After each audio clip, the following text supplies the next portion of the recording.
Welcome to the WAVY Digital Desk. I'm your host, Sarah Good. We're talking today about elections. We're going to have Dr. Jesse Richman on. He's an associate professor of political science and international studies at Old Dominion University. He received his PhD from Carnegie Mellon University, and he's been at ODU since 2006. He's published in numerous journals. His expertise in political science includes, just to name a few, Congress, political opinion, electoral politics, voting, intellectual property, and state politics. So let's have him join us. Hi, Dr. Richman. How are you doing? Doing well. Great. I just want to make sure we can see you on here. 1 second. There we go. Yes, there we are.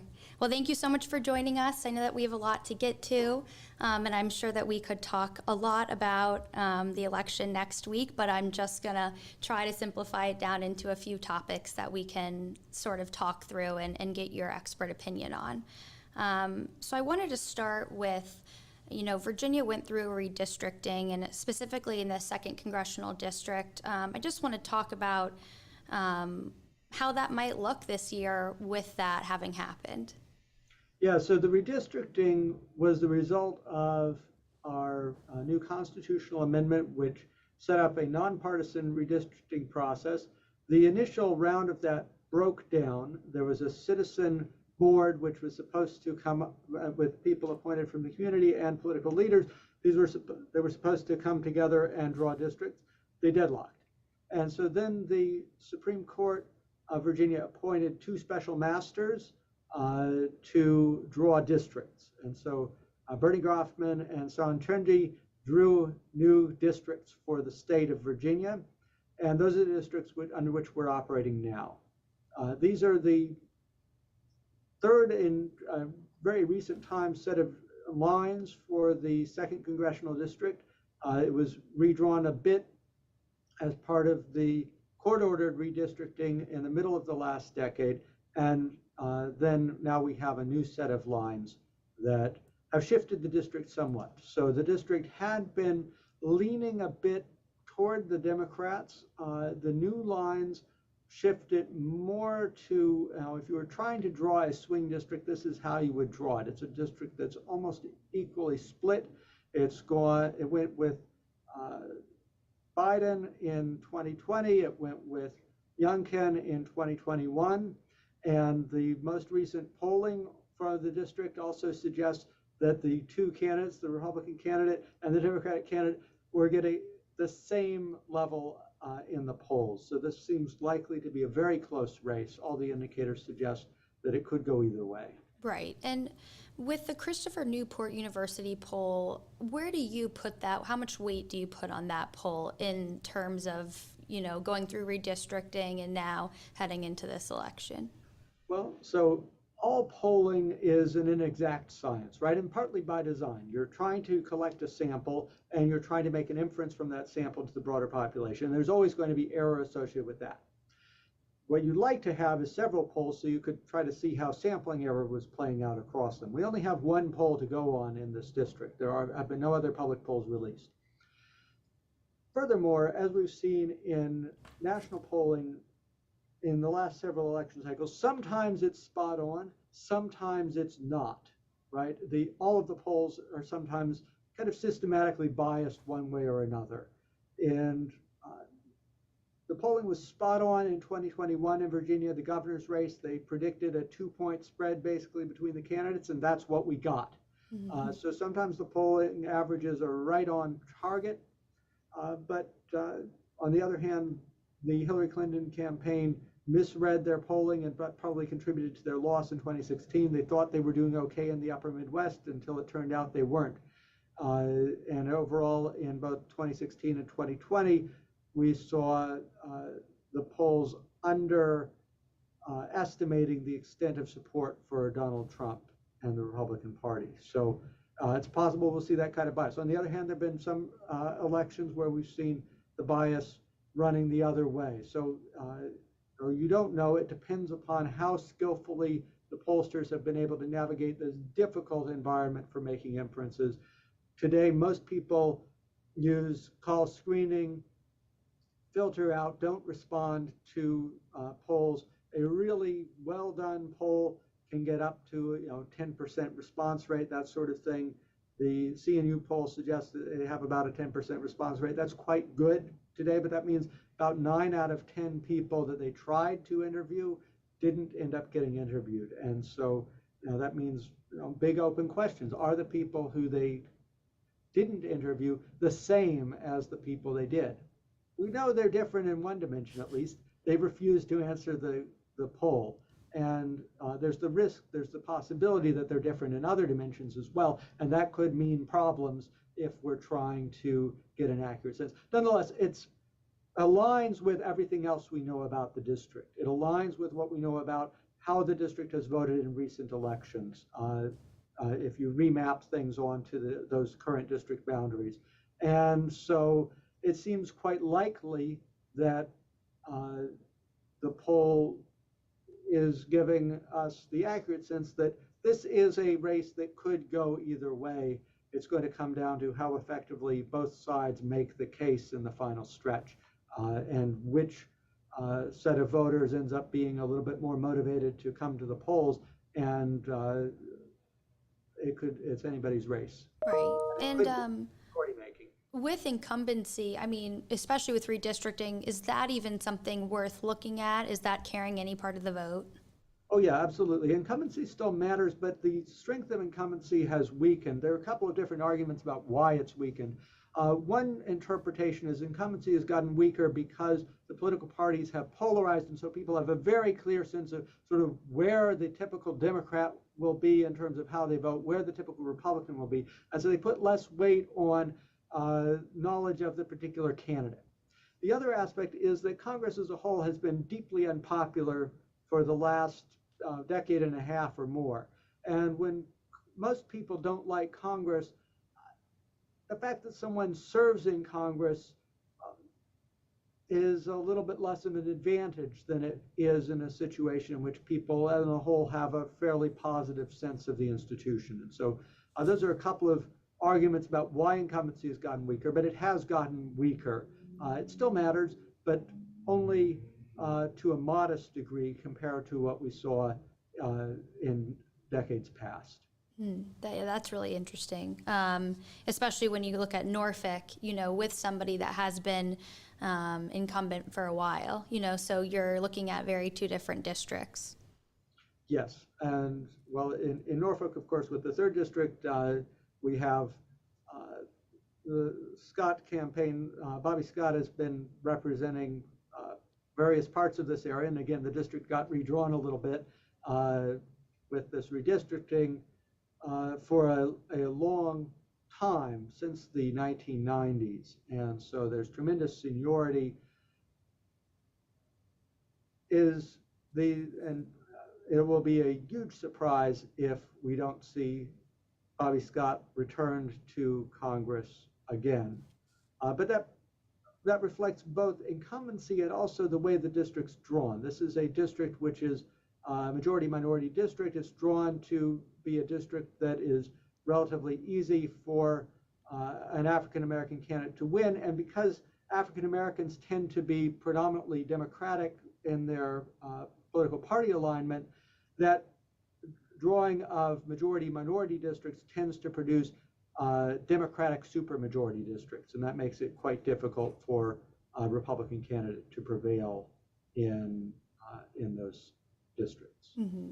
I wanted to move along to what issues are the major focuses for their vote this election season? Are people worried about the economy more than, or are younger women or younger people going to focus on different issues? I mean, what is it really looking like in a forecasting sense?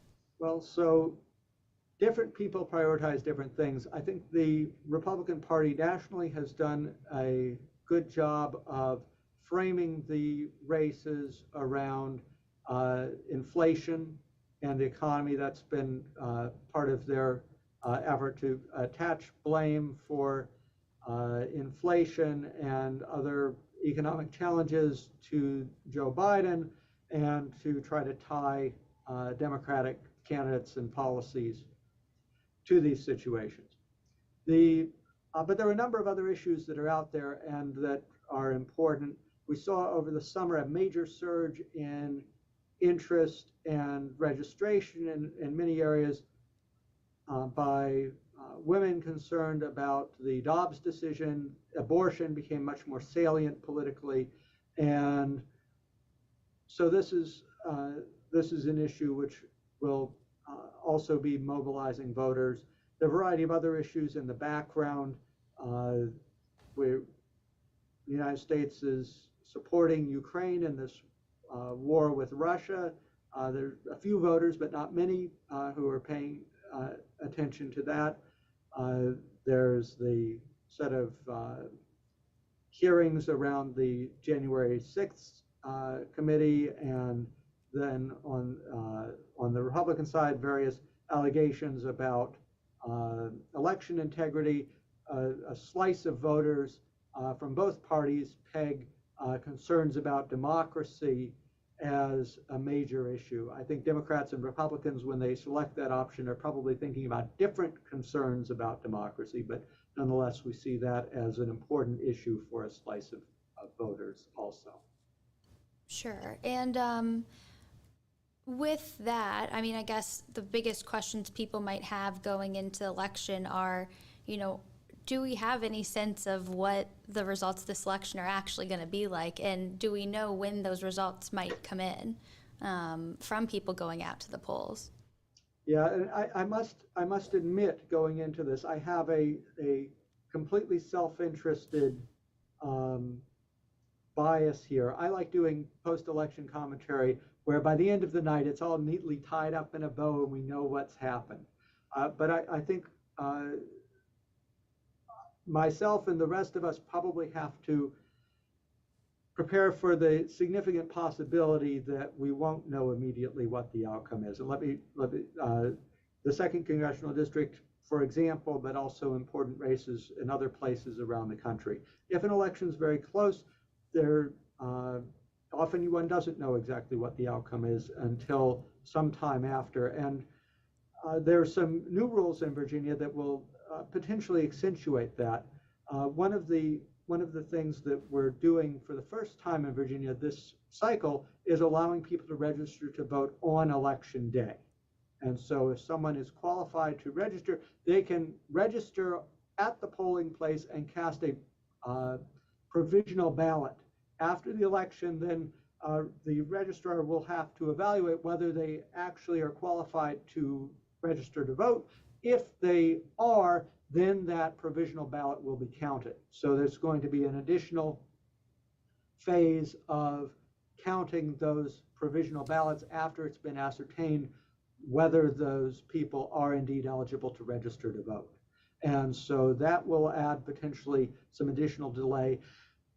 That may be accentuated this time. We had a problem with some of the state systems with the DMV in getting registrations processed earlier in the summer, and it seems to have continued into the last couple of months as well, where it seems like there are a lot of voter registrations that haven't been fully processed. Those people can at least go and do the same-day registration process if their registration hasn't been fully processed by Election Day, but that could add some additional burdens to the system because of those breakdowns with the state electronic systems.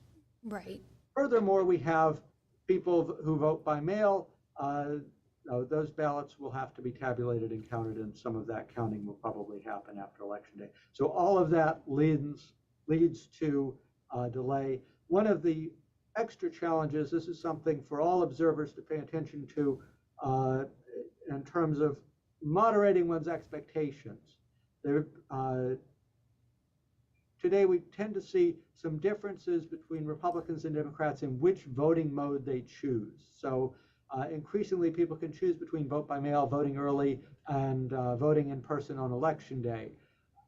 And there's a tendency for Republicans to choose voting on Election Day and Democrats to choose some of the other options.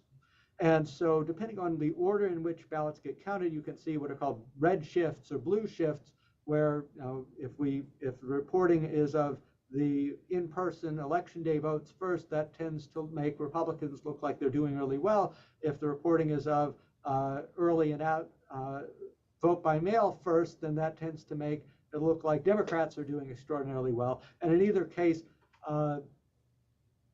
that optimism may be unwarranted.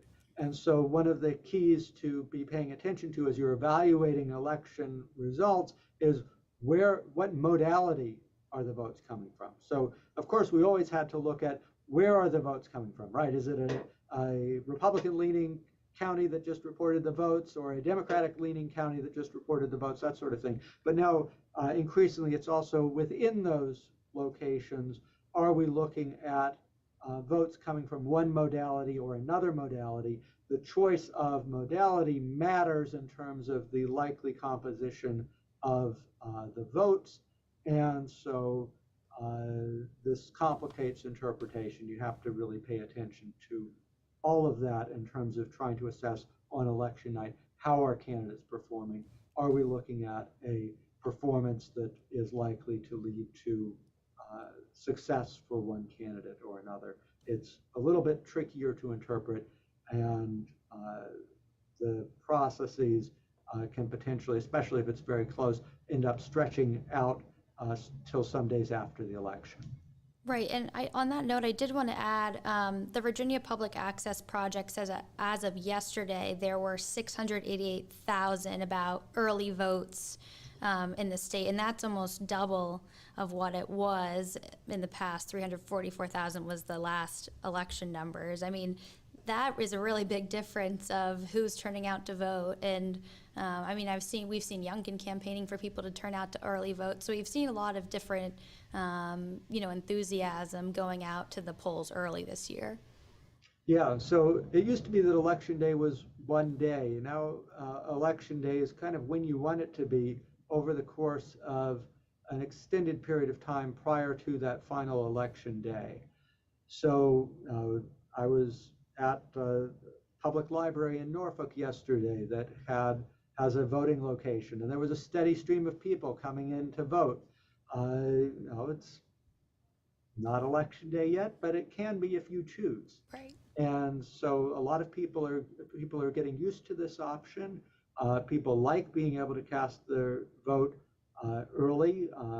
Cast your vote on the time, on the day when it's convenient for you, and so this makes it a little bit easier for people to participate in the process. Occasionally there are challenges. So for example, in Arizona, one of the candidates just dropped out.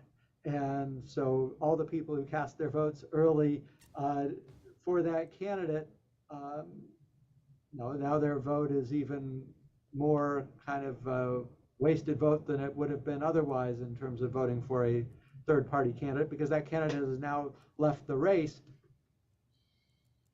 So this is one of the challenges, right? Right. New information might emerge. There's a trade-off for voters. Do I want to vote early? I know who I'm going to vote for. Let's just get it done. Or do I want to wait and see if there's additional information that emerges that leads me to recalibrate my decision? But that early voting suggests that we're likely to have a high turnout election overall.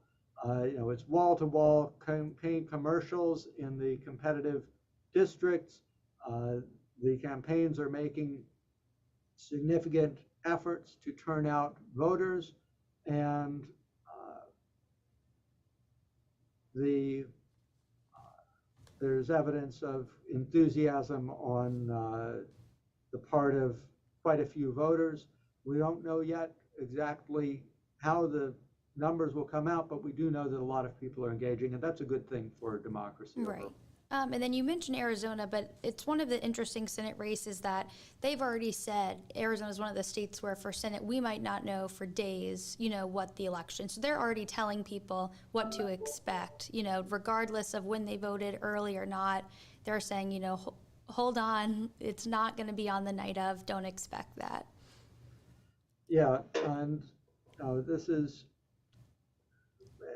a series of the reforms we've engaged in over the last couple of decades have increased the challenges of getting to something approximating the final count on election night. And so this is something that either we need to find ways to change how some of those are implemented to increase the ability to get to a final number, or we need, whether or not we do that, in the meantime, everybody needs to understand that it will take some time in many instances. Of course, it's possible, right? We don't know. Maybe the polls are wildly wrong in all of these races across the country where it looks like things are neck and neck, and it will turn out there's a big wave for one party or the other that we just haven't picked up on somehow, and it will be super clear in most of the races exactly what the outcome is. That's possible, Yeah. unlikely, but possible. Otherwise, there are probably going to be a number of close races, and potentially races that determine control of the Senate, potentially races that determine control of the House of Representatives as well, where we are waiting to see what those numbers look like for some time. We'll have indications, we'll have some idea, but we won't know for sure for a while. Do you think there's a chance this week that we might see some sort of early polling data just from people standing outside the polls, getting people's votes, or do you think, we're really still going to have to wait, to see what's going to happen? Yeah, so one of the other ways we try to assess how the electorate is feeling is in what are called exit polls, which is, as you said, people standing outside of, select, sample randomly polling places, ask people as they're going in or coming out, how are you planning to vote? That's gotten more complicated as we've expanded the modalities for voting too, right? So, Right. Now you need to do exit polling on the early voting. You need to do exit polling on the vote by mail. You need to do exit polling on election day. And yeah, so hopefully we'll have some early numbers. That would be lovely if we do, to get a little bit more of a sense of how things are shaping up.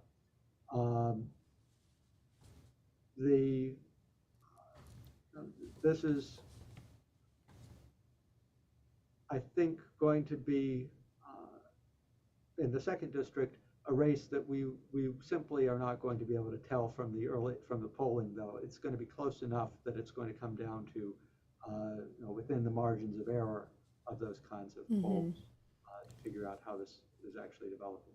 And then just curious about, some misinformation that's been going on, and people have apologized for, sending out incorrect polling information to people via text, and there's some of that going around. But, how important is it, especially in this election cycle, to, make sure that you're being an educated voter, you're knowing your polling place? Like, how important is that in some of the studies that you all look at? Well, so knowing your polling place is vital, right? One of the age-old dirty tricks in elections is to try to convince your opposition that the election, they should go vote on a different day in the wrong place and so forth. Those kinds of tactics are wrong, and if somebody thinks they've been victimized by those sorts of tactics, they should let people like you in the news media know. They should make sure that election officials know what's going on. Some of the problems that you referenced, have been some stories about this. It sounds like, if those apologies are to be believed, this was an accident where people were merging together big databases and they made mistakes. Hopefully that's all it is. That said, in a close election, there's the temptation to try to engage in various kinds of dirty tricks around misinforming people. Go to the Department of Elections website. Go to your city website, so forth. Find out accurate information about where your polling place is and what the candidates are that should be on your ballot, and voters are. And I want to reiterate from our side, if anyone is interested in looking at that article, please go to WAVY 10 to look at the misinformation text we're talking about, and they did say it was an accident. But yeah, I think knowing where to go to look for your voting place is really important. I think, turning out to vote early could be important in that as well, making sure people are up to date and, have resources and access to their polling place. One of the last things I wanted to ask, and just as a professor, how important is the college vote in the area? I know that some people end up voting at home, I know that some people, by absentee ballot, I know that some people end up voting where they are now located. But I mean, just curious, like, what do you notice with your students and around campus in regards to at least ODU's, election and excitement or interest? So one of my informal election indicators is which side is doing the best job of mobilizing college students. And in 2021, the Youngkin campaign was really quite impressive compared to most recent Republican campaigns in terms of really working to organize college students. The Kiggins campaign has been nowhere near that impressive in terms of trying to engage students. The Luria campaign has been actively seeking students as interns and so forth. So they're trying to engage students to a degree. Of course, the ODU campus used to be right on the boundary between the 2nd and 3rd district. With the new lines, we're not, so that may make some difference. But I see students paying attention to a degree, but I fear that, as is so often the case, the college students and younger people in general will probably not be as engaged in this election as they might be. The tendency in American politics is for younger people to turn out to participate less, and I'm not seeing any indications to lead me to think this election will be different. I think we're probably going to see once again turnout among younger potential voters lagging behind the potential role they would play if more people engaged. There are people engaged. There are people who are working to organize students to get them out to vote and so forth on campus. But there's nonetheless quite a few students who remain apathetic, and that's unfortunate. Well, hopefully those people will make it out next week. And hopefully they'll be motivated by your classes to get involved. Well, I didn't know, on that note, if there's anything else that you do think is a big indicator of what people are feeling for next week, or I guess at this point, we might just turn it to your panel discussion that's happening tomorrow for if anyone has any other questions about the forecasting in the department. Yeah, I hope people can join us for this discussion. I'll be part of the panel along with several esteemed colleagues, Benjamin Molesky, Athena King, and Krister Person, and then moderated by Department Chair Jonathan Lieb. And we'll each present a little bit about sort of some of our thoughts, perceptions, and perspectives about the election. And we'll have plenty of time for question and answer too, so people can ask their questions and get those explored and answered. That's great. So if people want to join, it's in person and on Zoom, and the Zoom link is on the ODU website, I think, if you are interested in being involved in that. Well, thank you so much, Dr. Richman. I really appreciate you making the time for us to talk about some of the big questions going into next week, and hopefully tomorrow people will have more opportunity to hear from you as well. Thank you. Thank you. Thank you so much for joining us at the WAVY Digital Desk. We're so excited to be able to have Dr. Richman on with us today to discuss some of the forecasts for next week. Thank you for joining us again, and hope to see you next time.